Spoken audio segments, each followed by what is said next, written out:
রাজ্যে পালাবদলের পর থেকেই একের পর এক তৃণমূল কাউন্সিলর এবং পুর প্রধানের পদত্যাগের খবর মিলছে। এবার ব্যারাকপুর পুরসভার বড়সড় ধাক্কা। পুরসভার পুরপ্রধান পদ থেকে ইস্তফা দিলেন উত্তম দাস। সোমবার নিজের পদত্যাগের সিদ্ধান্তের কথা আনুষ্ঠানিকভাবে ঘোষণা করেন তিনি। এদিন সংবাদ মাধ্যমের মুখোমুখি হন উত্তম দাস। তার পদত্যাগকে ঘিরে ব্যারাকপুরের রাজনৈতিক ও প্রশাসনিক মহলে শুরু হয়েছে জোর চর্চা। উত্তম দাসের পদত্যাগের পর পুরসভার পরবর্তী পুরপ্রধান কে হবেন তা নিয়ে ইতিমধ্যেই জল্পনা তৈরি হয়েছে।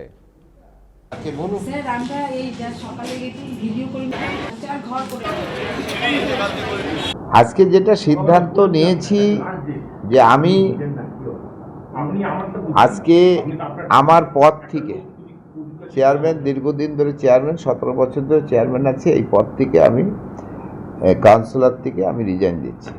এবং তার সাথে সাথে কেন রিজাইন দিচ্ছি এটা জিজ্ঞেস করবে নিশ্চয়ই, সেটাও বলছি। বাংলার মানুষ বা আমি ব্যারাকপুরে আছি, ব্যারাকপুরের মানুষ তৃণমূল কংগ্রেসকে প্রত্যাখ্যান করেছে। মমতা বন্দ্যোপাধ্যায় নেত্রী, অভিষেক বন্দ্যোপাধ্যায় নেতা, তাদেরকে পুরোপুরি প্রত্যাখ্যান করেছে। এবং আমি একজন তৃণমূল কংগ্রেসের প্রার্থী হয়ে এখানে জিতে, এখানে 17 বছর ধরে আমি চেয়ারম্যান। সেখানে আমি নৈতিক দায়িত্ব হিসাবে জনগণের যে মতামত সেটাকে মেনে নিয়ে আমি রেজিগনেশন দিচ্ছি।